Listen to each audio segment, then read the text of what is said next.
let me go ahead and introduce myself and what I do. I'm Jeff Van Zandt. I'm a double master's therapist in Linwood and Bellevue, and I'm a certified sexual addiction therapist. What that means is somebody who's gone through 4 modules with Dr. Carnes, lots of supervised hours, and cases and case studies, helping people with internet addiction as well as behaviors in the community. Any way that sex addiction manifests itself today. So I'll talk a little bit more about my background, so forth as we go. But so we're going to go through some modules. You'll see a color change in the background, and I'll take questions hopefully at the end of those sections. So don't hold off on your questions. I'm glad to take them, but you'll see and then there'll be some key takeaways at the end of each section, slide section.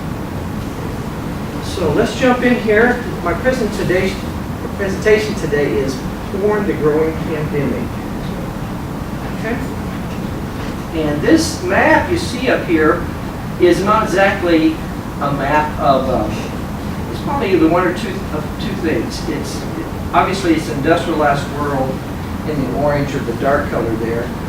But it also kind of mirrors the spread of porn. Porn is everywhere because of the internet. But what I would point out to you, this also kind of mirrors in the dark colors, and I'll show this later, that the places where we don't have a replacement birth rate.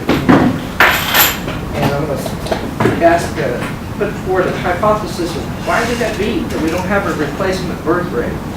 We've heard of population explosion. That's true up until now, okay? So, porn, the growing pandemic. So, believe it or not, there was a time when porn was illegal, at least in some states.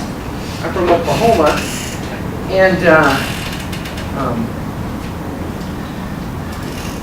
I grew up there, probably I didn't see a porn video until my 20s, which would, today, that would make me like 3% of the population, okay? So here I am in the Bible Belt, and a Christian home wasn't a functional home, but maybe some printed porn, sure, some magazines, but I didn't see video. So when I went to grad school, that temptation was just too strong, and they had on the edge of town a porn drive-in.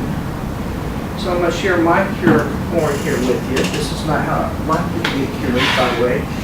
I use that in quotations. But so I decided, okay, I'm going to go check this out. Okay, it's just too tempting. And I was sure, the dean of students would be in the bushes, just taking that license plates, right, as you drive in. So my heart's kind of pounding. I'm driving in, and pull up and the drive-in, you put those little old boxes on the side of your window to listen, and not even 15 minutes into the movie, my car's shaking, and I'm not doing anything, my hands are on the steering wheel, there's bright lights, wind is blowing, my heart just, I'm in a porn theater, the Lord's going to come back, and here I am, in a porn theater, I'll go. And a helicopter had come down to watch the movie and hover about 15 feet over the hood of my car. So that was my sign, okay? And I drove off. I wish I could say that's the only movie I ever watched, but that impacted me. And I realized, hey, that's not the route I want to go, okay? Unfortunately, that's way before the internet. So today, people didn't have that experience.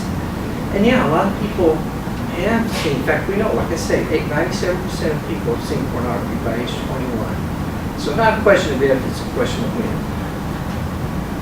Okay, so my purpose today is, let's pull the mask off of modern pornography. It's normalized in our culture, it's considered harmless by a lot of people, and it's really more and more actually glamorized, right? I want to show you the damage and the impact, not just to individuals, but couples, families. There's just a lot of unseen damage that's happening. I see guys have been in marriage thinking that maybe marriage will cure my porn problem. So, now I'll provide a path of hope. So, I'll be talking to you about some treatment options at the end of the presentation more, but you're welcome to chime in anytime and ask a question. So, today, we're not going to get through this whole agenda, maybe about half of this, okay? So, stay with me. We're going to understand the pandemic, figure out, why do people view porn? That can actually be informative clinically to understand some treatment interventions for them. There's different reasons people will view porn. And we're going to look at porn search habits by demographics. Some numbers are going to probably surprise you of some populations that we thought were immune to porn. Not so. And then we'll look at, again, the damage to users. It's many-fold, even to the point now of ED, although there's a study out trying to contradict that. I can contradict the study. And I got people that, I got real-life witnesses. Porn impacts on couples and family. We'll cover this lightly. Mainly, I'll be showing here that impact on the fertility rate, total fertility rate, TFR, that porn is, I hypothesize, is created. And then porn among church folks, and then a few of these, we're not going to go into porn addiction, that's a separate presentation. Porn and violence, I'll be glad to come back and talk about that sometime with you, but we don't have time today. And then finally, here's where we're headed.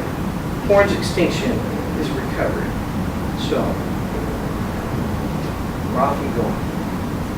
All these statistics are from Covenant Eyes. I just tried to make them user-friendly and digestible for you. Okay, so what is a pandemic? A pandemic's actually even stronger than epidemic. Pandemic would be something global, okay, in nature. Or widespread, rampant is another synonym. So let's imagine for a minute, you're at the Central League Field. You're going to watch the Seahawks at 1 o'clock. And just imagine, though, that that stadium's now is really just airtight. Okay, you're at the highest seat in the stadium, and instead of a football game starting, something else is going to happen, a science experiment. We're going to drop a drop of water on the 50-yard line. We're going to have that double each minute. A little tiny drop of water, okay? I'll just show you what exponential growth is. So, a minute later, you got 4 drops. 2 minutes later, 4, 8, just keeps going. Here's your quiz question. At what point does the water get to you? You're on the top seat of the stadium. Highest you can get. Weeks, months, anybody want to guess what that might be? You got, if you're looking at your stuff, you might know there. Okay, 29 minutes later, that stadium is full of water. That's just unfathomable. Isn't it just shocking how quickly that happens? Here's another interesting point. Well, at what point is it still 93% empty? Now, if you're a math guru, you could probably do this one. 149 at 145, water's only waist deep, kind of like the Noah situation. You've seen a lot of flooding happen recently, right, down south in the tropics. You don't have much time to get out. 4 minutes, that's going to go from waist high to fill that stadium. So you got to take action before then if you want to get out. And that's just what exponential growth is. So when a disease or other situation hits exponential growth, that's time to really take note. 2014, Ebola was discovered in one of the West African nations. I think it was maybe Nigeria. It actually went into 3 different countries. But Ebola's rough stuff. So you can see the cases that were discovered, just a few hundred, but once it hits that red line, it's off to the races, skyrocket. Okay? And if a pandemic proceeds unchecked, it's devastating, right? Let's just play that out. What would it look like? June, July 2014. I wonder how long it'd take for the rest of the world to be infected. There you are, July 2016. But here we are a year later, and I'm still alive. You may got Ebola. You're okay. Good to hear, because they did some interventions to stop that.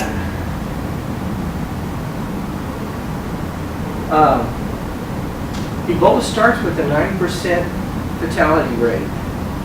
With the best protocols, you can only bring that down to 50%. So that means people don't go to funerals. They don't go to the hospital. Is the place not where you get well, that's where you get sick. Okay? So you can imagine the devastation that it does to your infrastructures is really tremendous. So there is some ways, though, they brought the Ebola under control. Let's look at those. Well, first, you have to identify infection rapidly. Among those that either have been contacted or infected. So Ebola spread by touch. So there's lots of ways that can happen, like I say, funerals, the hospital, and sex. You treat the ill. Try to quarantine a town, and it'd pop up somewhere else. They try to quarantine that town, that would pop up somewhere else. Treat the ill.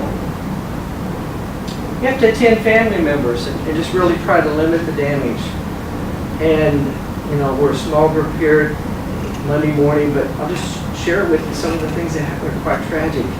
You'd have a machete mob going around, and once somebody got Ebola, the only way to cure that was to chop them up and dump them in a well and shout, "No Ebola" for 2 hours. That did happen. There's therapeutic ways to address it. So you address further symptoms. There's a post-Ebola symptom. Even if you survive Ebola, you can get blindness with post-Ebola. So the work isn't done. And one of the reasons it's so hard, it takes 14 hours to learn how to put on a hazmat suit and use it correctly. Once you get that on, you can only stay in there about 30 to 40 minutes because you're going to sweat through every piece of clothing you have. It's so hot down there. And you just can't not have the oxygen you need. So, again, even the protocols had some challenge. Well, the good news is they did stop Ebola. But interestingly enough, it's the same protocol to address sex addiction.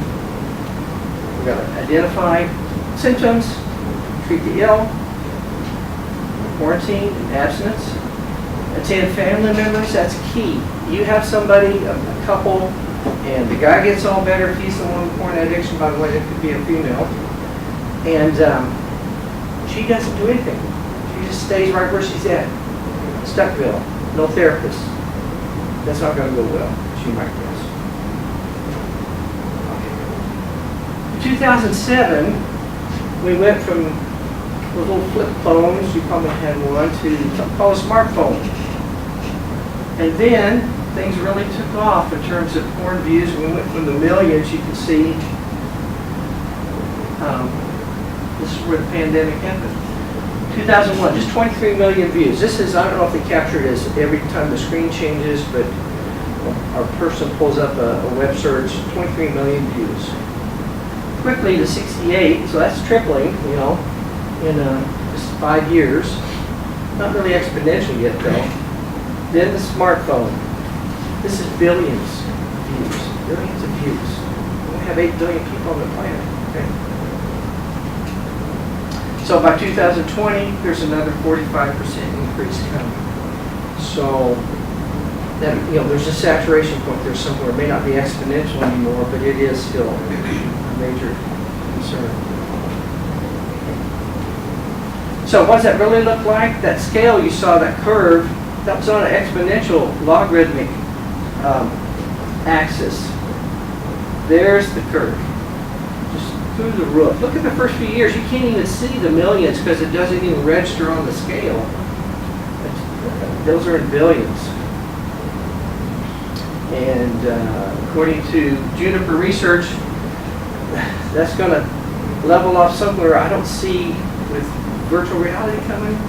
They may know something I don't, but I don't think we have the cure for electron Ebola yet. So, unlike Ebola, which a few cases, by the way, did make it into the U.S. We're just talking maybe single, double digit.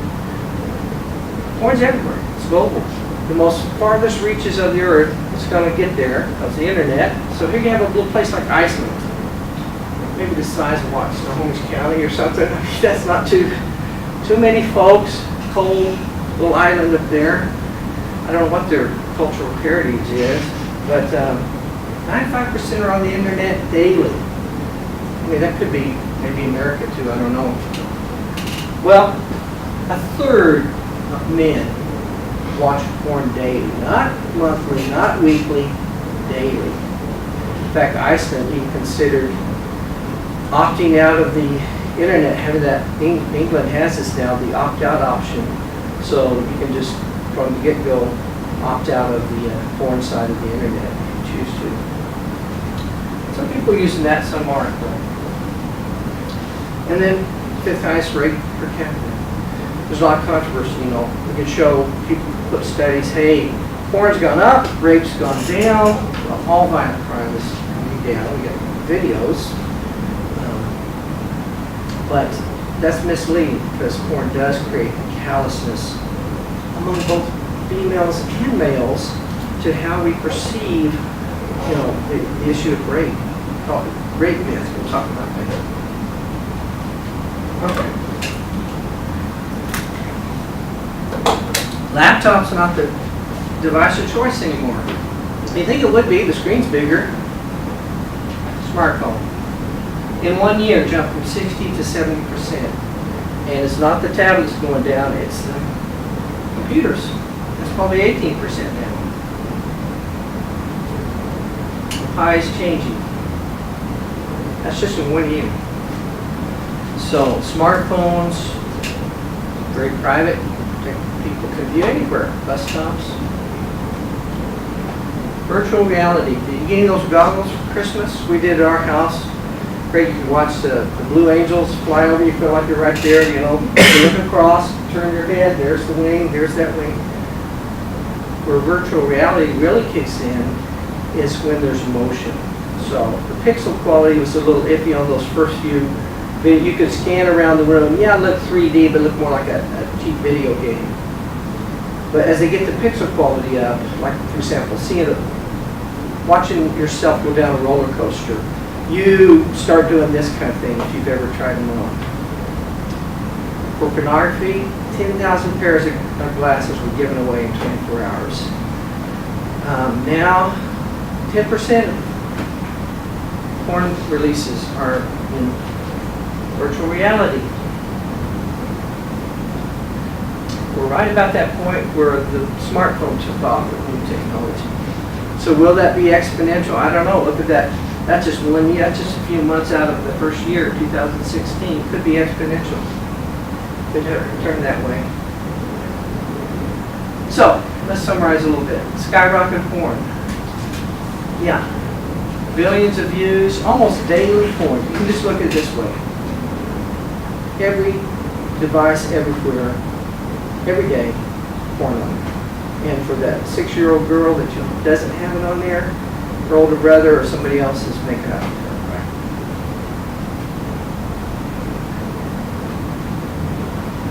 It's a new coffee. Bus stop. Wake up, guys, wake up. I've got to have my porn. Keep going. Homework pal. 30% of high school students doing homework with porn on all the time. 250 million people accessing mobile content. Okay. And this is creating a cultural tsunami that's not like coming, it's here, right? It's on mainland. Okay, so let's shift gears a little bit. Any questions about that, what I've shared so far? You're welcome to put something out there. Here's a verse that especially church folks will use to, here's our criteria. Where is this, you know, looking upon a woman, lustfully, there's your, that's kind of a don't do. I think it's important to remember that verse. I'm going to give another verse that I think hopes really takes over as the new threshold for how we should behave as men and women. We'll look at that later. So, here's your little preview for this section. Contributors to porn growth. the reasons people view, learning how these reflect neural pathways in the brain. And then, well, why do guys have more trouble with this than gals? And by the way, a lot more gals are viewing porn. It's not uncommon, especially under the age of 30. So, obviously, some of these things are just self-evident. Smartphones, iPads, laptops have just proliferated. Lots of ways to view. Okay, this is interesting on a different study, but you have a young person, they might not be able to afford a car. They might not be able to even afford a roof over their head. They have a smartphone, right? They do. Whereas folks my age, that's not the most urgent item, asset to have. Mushroom, social media, email use, 8% is porn. Just, increased privacy. It's that AAA engine. It's affordable, accessible, it's anonymous, and there's exceptions to all three of those. Sometimes people get hacked. Ashley Madison gets hacked, and boom, now a lot of people's info is in the public eye. And of course, just unlimited quantity and variety. The brain feeds on novelty. And we'll look at that when we do the neural pathways here in a minute. So here's another thing, the saturation level. Hollywood might make, I don't know, somebody could tell me 600 movies a year. Multiply that by 40 if you want the porn release quantity. And then just viewership is growing. Kids, I don't even want to quote anymore what the average age of first exposure on the internet used to be 11.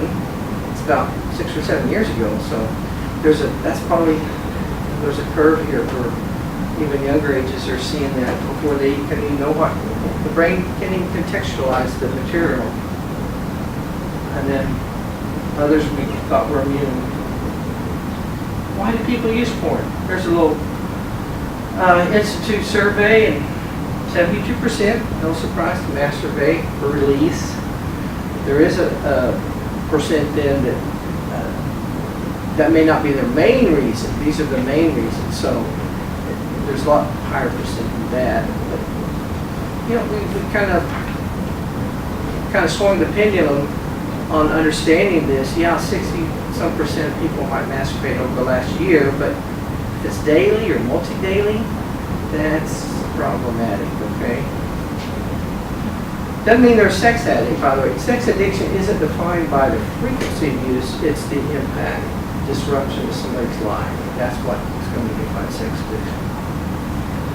So here, slightly different reason, just to arouse, or this might be people who don't want to release. They just want to stay on there for long periods of time. Curiosity, 50%, 8 sections, and every 10 years, that would be the percent of people who would be viewing porn, 15 to 25, 25 to 35. It's a perfect pie, okay? Since the smartphones, here's what the pie looks like. Highly skewed. Not only do they have more percent of viewers under 30, but they're viewing more frequently too than people who are older.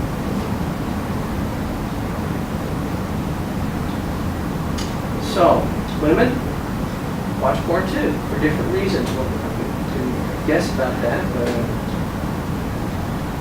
here's what's really surprising: that red number. That's 3% less than guys.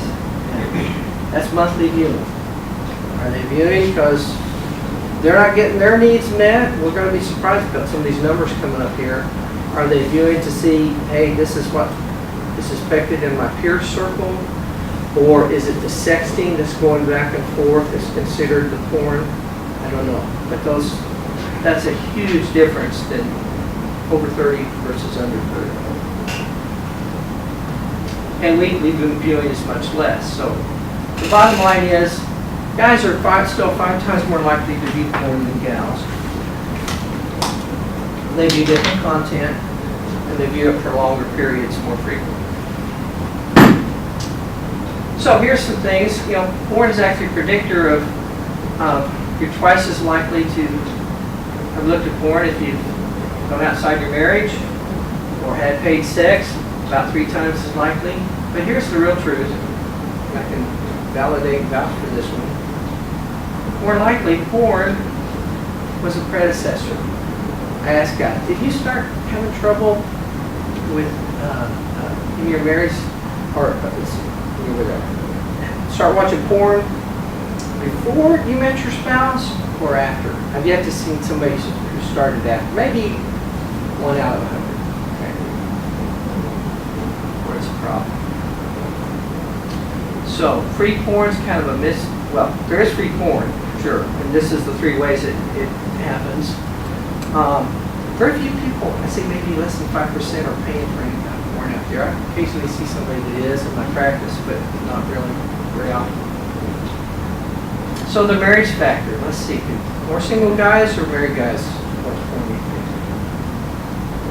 Still more single guys than married, although still they're about 50%. Just take it across all ages. Interestingly, for women, this is reversed. More married than single women. That's a surprise here. So I don't know what to make out of that statistic, except maybe, unlike the common, cultural myth, women do want real sex, not porn sex. 20% of guys who have a heavy internet habit, they don't want a girlfriend.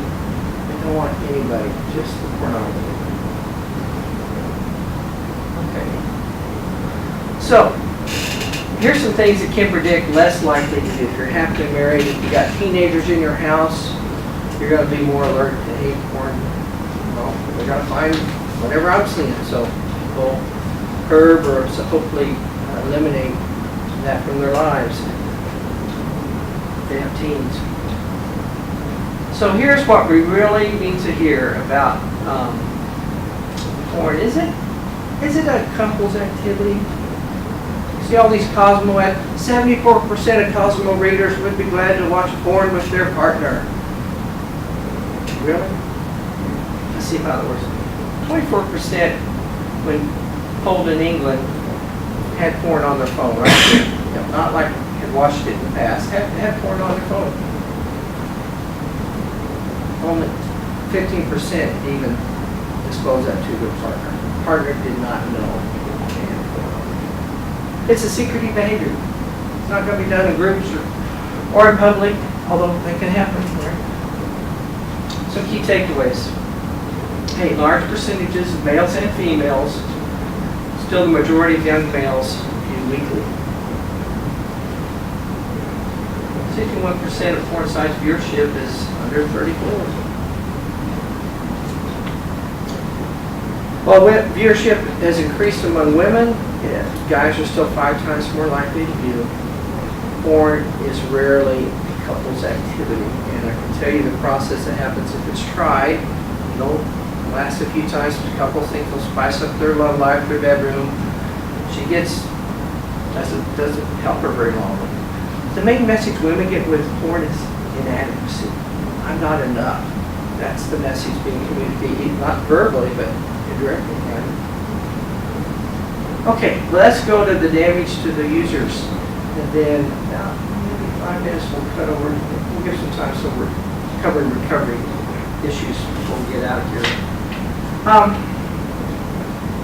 Here's a preview. We're not going to hit all this, but just the tragic consequences. I'm going to focus on the college age, since that's the people you're seeing, that's who's here, right? We're going to skip the old folks. They have porn too, but that's a different dynamic.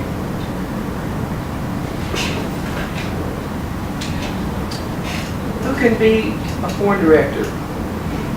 This person right here. So, one of my clients, a young guy, probably some entitlement, drove a sports car. I don't know if he's in a frat or not, but I could see that being his background. I should remember that. But, entitled, his first sexual experience wasn't alone, it was with a group of peers with a paid sex worker. Now, what does that do to somebody? That sets their template for their first experience that sex is sport, sex is not relational, all kinds of issues. So here's a person that, although he was going to med school, he didn't end up in med school. He was a certified nurse's assistant, and I'm not demeaning that. I know he got nursing thing right across the hall, but that's underachieving. That's the impact of a serious porn habit. He couldn't do his studies, stayed up till late at night. Several guy after guy, as you can see here, that's been the case if they've been in college. Here's a story I'll just push on through because of lack of time. It's about a Microsoft executive who thought he could use his spouse and adult daughter as characters in his erotic literature, the penthouse forums. They discovered that. I don't know if that situation will ever be repaired. It was no pictures, no nothing, written pornography. He used real people, real descriptions, real furniture in his house. That broke the trust. Just take it. That's the one I was just referring to. So sexting, I have a whole presentation, by the way, for youth, teens about sexting, when it starts, why it starts. There's actual prosecuted case in 2010 down in Olympia. 14-year-old middle schooler sent pictures to the boyfriend, and then the boyfriend mass distributed those. You've heard of revenge porn, right? Now that's happening. And it wasn't the initial girl who took photos of herself, it was the boyfriend and an accomplice who were prosecuted. And I don't know how that case came out. Okay, just more case after case of guys. Actually, I'll show you a little chart here in a minute. Okay, here's the thing. Porn, you think, well, maybe that's better than somebody going to cheating or somebody just, well, that's reverse psychology. It's actually a third of people will go into the community with behaviors that have been disinhibited by the porn. So here's a white-collar crew. These are actual people. I've changed the careers, I've changed the behaviors, but all these people I've seen on this chart and all of the careers are on here too. Just mixed them up for confidentiality. So you see the list there of just behaviors that happen and just a variety of things. All kinds of flings, escorts, menage a trois attempted, devastating effects with every one of these. But blue collar's no different. You know, guys get involved, and one guy tried to, you wonder how people, this is what addiction does. Pay hundreds, four figures to a dominatrix or somebody to build a dungeon, and then that money's gone. That's a scam. So a lot of porn is front for scams, as you might guess, and people get caught up in that. But the main thread through all these scenarios, a strong co-addiction. Porn's a strong co-addiction predecessor. So how does porn create sexual troubles? And yeah, I just saw this study, came out recently, some guys, they didn't know what they were doing, but this study, we'll take a look at guys that watch porn, and for the majority, they don't have ED, young guys watching porn, so it must not be the problem it's been rumored to be. Well, they didn't ask a clinical population, they just went down, did a random survey. When you talk to anybody who has a strong compulsive porn addiction, who's young, they have been impacted in their arousal with that. So, real sex gets to be very difficult. Either from a lack of arousal, it's not that the person's they're not attracted to, and there's a whole website, I think it's called Reboot, where they're just based on guys with this dynamic. Porn's been so saturated now they can't connect with a girlfriend, spouse, whoever they're wanting to connect with. Porn raises demand expectation for sex while simultaneously reducing your ability to experience it. How they impact it. And here, just examples of how the arousal tempo is more. Heterosexual guys, because of the novelty, because of tolerance and tolerance and, I want to say saturation, there's another. Tolerance and withdrawal, there I'm going right. They're going to morph over time their arousal tempo. So they're getting into preferences that aren't even their for preference, transgender. In African countries to even start to have replacement birth rates. So, my hypothesis, yeah, porn, you can't bribe a couple to have children if they don't have a secure pair bond. Countries have tried it. So I'm going to flash on through here. Let's get to recovery. Talk about that. We're getting there. Stay with me. Okay, rather than just talk about the church folks, here's the bottom line on this church part of things. Yes, people are active in their faith. It reduces the porn by about half in the church of the world. So if you have just nominal Christians, 64% of nominal Christians view porn, 65% of the general population. That's what it is. However, when you add things like church attendance, other healthy behaviors, that number goes down, especially for women. It's just almost, women over 30, this is why the big disconnect happens. They maybe have never seen porn. Certainly don't view it on any kind of regular basis. In most cases, not always. But the older you get, the more this is true. Then a guy is discovered, remember, half the guys over 50 are watching porn. And that's a little bit less in the church, but not much. So there's where the big collision happens in a relationship discovery. Okay, let's talk about how do people get over this. And you can go over these numbers later on your own. I really want to just hit the recovery piece here hard with you. I do a whole training on porn with pastors, the dynamics, and how that could be really. Ted Roberts and others have introduced the idea of amnesty, so that somebody, I don't want you here at the school, but somebody isn't having sex with somebody. Porn is difficult. Some places have a zero tolerance just because of the threat of a sexual harassment lawsuit. That keeps the zero tolerance in place a lot of times. It's going to be much more therapeutic, though, if we can give people a pathway through recovery and not have to lose whatever setting they're in. I don't know if that means school or not. I have seen students who work with students post-college life. Okay, there's a couple of things I mentioned in the other presentations I do. I'm glad to come back. What's the way out of this? I wanted to share with you, hey, 90% of therapists now say, yeah, porn can be addictive, sex can be addictive.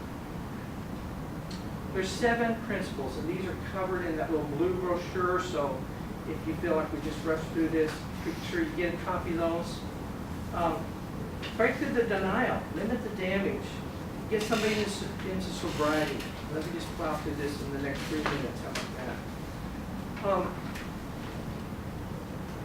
The etymology of porn is really, hey, it's the writings of prostitutes. That's where the word came from. But, people don't think of this way. There's nothing in the Bible about porn, right? Porn is filled with prostitution. I have a whole presentation that just lays out the lines between prostitution and pornography are now being blurred like never before. You really can't. You wouldn't know that. You walk into a hotel room, this was happening, you probably wouldn't know it's prostitution or porn. A little half-inch set of paperwork is all that provides those experiences.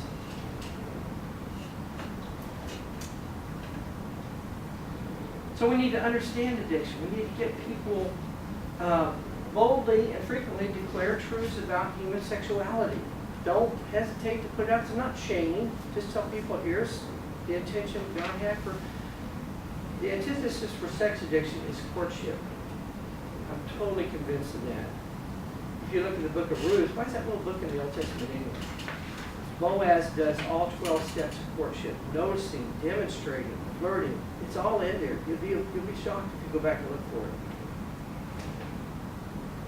We need to create shame-free environments where these early predecessors of addiction, teen porn, sex abuse, compulsive behaviors, early exposure to pornography, we're talking pre-puberty, those things are now quickly surface and something can talk about without impunity. We need to embrace healing professional communities where it's not just safe. Talk to all of my groups. I do groups every night of the week for guys. They can come in, and unlike some programs, 3 strikes you're out, they can be completely honest. It is completely safe to be honest. There's no shaming. We want that on. It's an honesty rehearsal. Get them in there talking so that eventually they'll have courage to share with the issue with their spouse or girlfriend. We got to get rid of self-sufficiency. You hear a lot of, here's the script. I'll hear it before somebody really embraces recovery. I've got to pray more. Me and God are going to whoop this. Here we go. Let's get real. Okay? You're not. Addiction is by definition, you will not conquer that with self-effort or white knuckling. We need relationship. Organic trust is built through transparency, vigorous honesty, and being with people where it's not your position that creates the behavior. That's where shame can come from, a parental approach. And spouses need to hear this too. It's your relational, the investment you have for somebody. Permission crosstalk. That's what I do in my groups. It's not anonymous. Everybody knows everybody. These guys are house sitting for each other. That's the level of trust they build. Okay, first order change. And you're welcome to read through the cards materials. I still think they're the gold standard. I have a few over here. But this is where, yeah, you've got to put some boundaries, filters. But guys are techie. They can get around that. Yeah, it's just one thing. Second order change is when I make it. I grieve my losses. I look at those father wounds that I didn't get healed from. It was abandoned. Maybe the father wasn't there. Worked all the time. Got to work through those. Establish sobriety. This could be a circumstantial or a negotiated period. Why tell somebody you need to be absent 90 days from all sex? They might not be able to go 9 days. Start with something someone could do. Rebuild trust. We walk our way back into trust with vigorous honesty, transparency, accountability. Accountability isn't policing another person. It's helping somebody feel free to communicate and do check-ins. So that's what guys do in my groups. They check in with each other. There's a calling circle. Our tribe is one way to do that. Don't use apologies, use amends. Hey guys, I know we didn't get through maybe everything, but I'm going to stick around and just open up to some questions now. I appreciate you coming and hearing what I had to share, and I hope you'll be doing groups very soon in my Bellevue office here. I'm doing them right now in my Linwood office, 3, soon to be 4 nights a week. So, any questions from the seats here? How long recovery takes?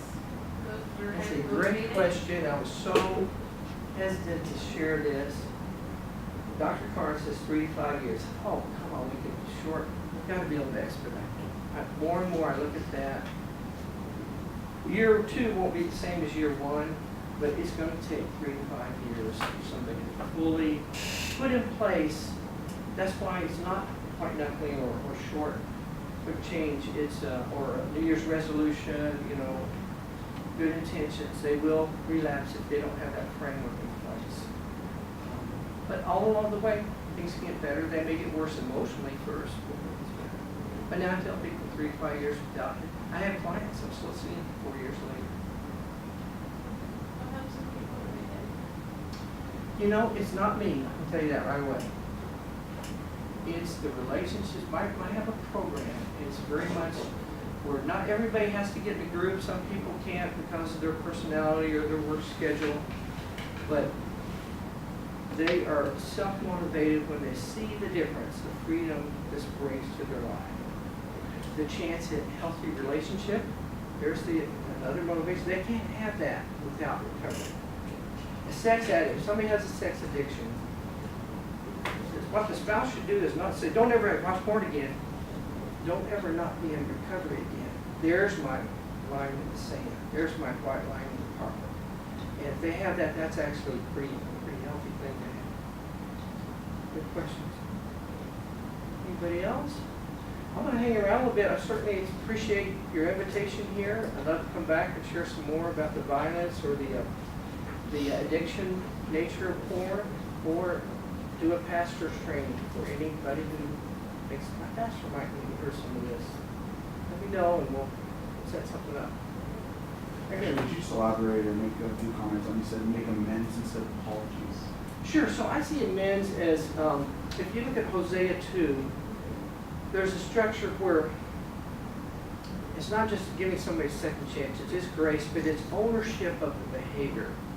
So when I have somebody read a responsibility letter to a spouse, they're not, almost zero apologies, maybe one, certainly not 10. Apologies ring hollow. Amends is putting my words with my actions. Not only will I say I'm changing, you can see I'm changing because of the check-ins, the transparency, a lifestyle. Does that make sense? Yeah, it does. And amends can have different forms, but it's usually share a responsibility letter. If there's a lot of lying and sneaking around, share a clarification letter. Here's how I compartmentalized and kept you feeling crazy making. Then hear the impact letter from the spouse or girlfriend, so you can really hear how this has affected her, and share that piece in a counselor's office, not Friday night over coffee. Then the guy, if it's a guy, write an empathy letter back. Just identifying, now you understand what she went through. And that whole process, empathy, vulnerability is going to surface.